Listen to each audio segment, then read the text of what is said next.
안녕하세요. 사이와나입니다. 오늘은 주가가 10개월간 40%를 하락한 비트코인 보유액 1등 기업에 대해 이야기해 보려 합니다. 이 기업은 소프트웨어 기업이었지만 비트코인을 대량 매입하면서 비트코인 보유 기업으로 더 유명해졌습니다. 창업자이자 과감한 비트코인 투자 전략은 전 세계적인 화제가 되었죠. 2025년 현재 비트코인의 가격 변동에 따라 회사의 주가도 크게 요동치고 있어 투자자들의 관심이 끊이지 않습니다. 이제 이 기업에 대해 알아볼까요?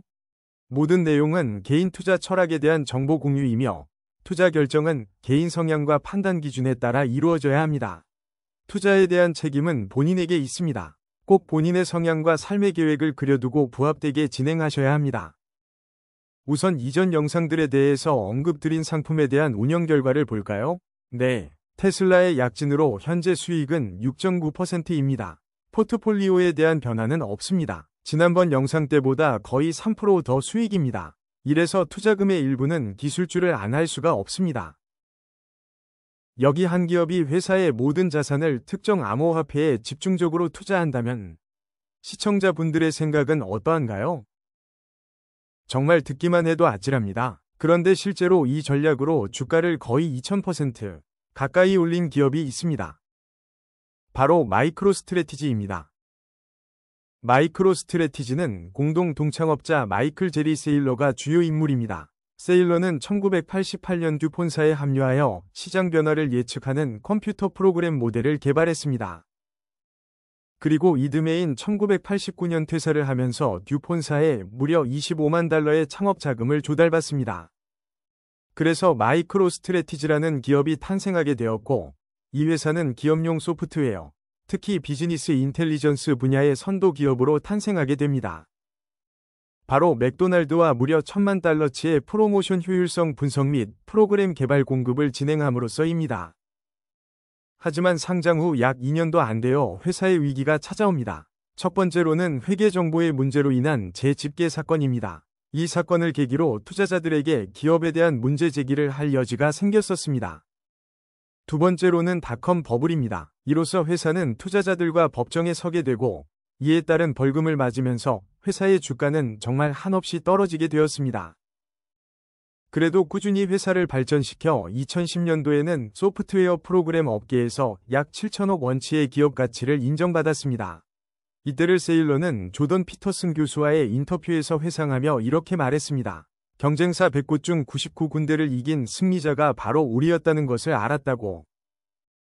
그것은 매우 성공적인 선두권 기업으로의 안착을 의미하였었고 끝까지 살아남은 승자였다고 알게 되었다고 회상합니다.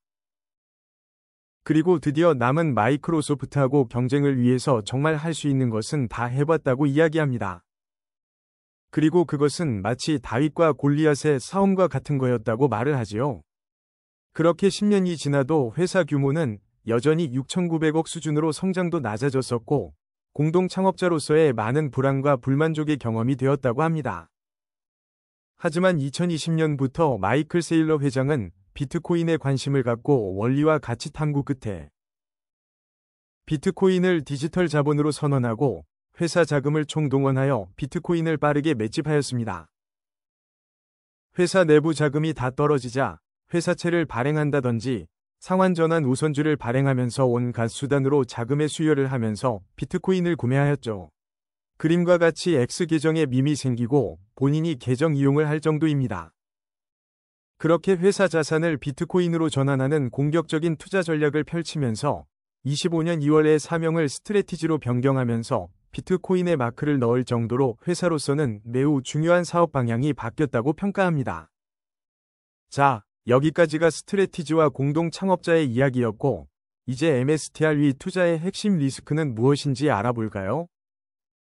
첫 번째로는 비트코인의 가격 변동성과 매우 유사하다는 것입니다. 차트를 보시다시피 비트코인 차트와 MSTR 차트는 매우 유사합니다. 이는 비트코인의 가격의 변동에 영향을 잘 받는다는 것을 의미합니다. 두 번째로는 레버리지 구조 때문에 비트코인의 하락 시에는 회사 재무에 매우 큰 부담이 있다는 것입니다. 세 번째로는 비트코인 매입을 위해 지속적인 전환 사채나 우선주를 발행하고 있다는 것입니다. 네 번째로는 규제 리스크 및 경쟁 심화입니다. 비트코인은 그 특성상 규제 변화에 매우 취약합니다. 바로 각 나라의 암호화폐 관련 정책 변동 사항, 각 나라의 과세 정책 방향, 세크의 규제 강화에 대한 내용들이 바로 그 리스크입니다. 그리고 테슬라나 블록 외의 기타 등의 회사들에서 서로 비트코인을 자산으로 보유하려는 경쟁 심화가 일어나고 있습니다.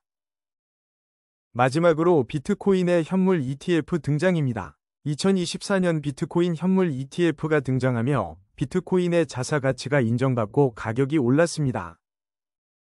하지만 스트래티지의 입장에서는 비트코인의 최대 보유하고 있고 거래가 가능한 프리미엄에 가진 회사라는 입장에서는 경쟁의 심화를 일으키는 양날의 검으로 다가왔습니다. 바로 기관이나 개인들이 현물 ETF의 장점을 보고 자본의 이동이 생기기 때문입니다. 그래서 저는 포트폴리오에 넣었을까요? 저는 이미 유튜브를 시작 전 매수해서 가지고 있는 종목이었습니다. 다만 15분의 9일부터 추가 분할 매수를 진행 예정에 있습니다. 총 매수 예정 금액은 200만원쯤으로 5에서 6차례로 분할해서 매수를 진행할 예정입니다. 이렇게 되면 유튜브에만 매매 공유 드린 부분을 기존 구매한 내용만 우선 적용하면 총 수익은 4.2%로 떨어집니다. 그러면 저는 왜 대체 구매를 생각하게 된 걸까요?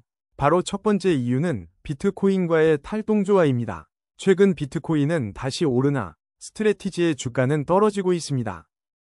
이는 대규모 주식을 발행으로 인한 지분의 희석으로 한 가지를 생각합니다. 두 번째로는 기관 투자자들의 차익 실현에 있습니다. 세 번째로는 제도권의 편입으로 인한 비트코인 현물 ETF 등으로 갈아타기입니다. 그리고 마지막으로는 기업 재무 리스크의 부각 현상입니다. 저는 앞에 말한 리스크에 대해서 절대 부정하지 않습니다.